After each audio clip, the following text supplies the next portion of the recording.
आई अश्विनी प्रथम दिनी बसते सिंहासनी, होतो जय घोष माऊलीचा। करूया उदो उदो उदो अंबाबाईचा।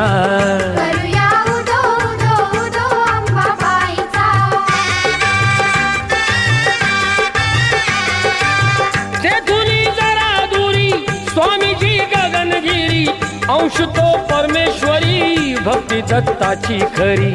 गुहेत स्थान जरी बाजूला खोल दरी, रूपते त्यांचे जणू शिवशंकरा परी। भेटूया त्यांना चला पाहू ईश्वरी लीला, भर दरबार भाविकांचा। करूया उदो उदो उदो अंबाबाईचा।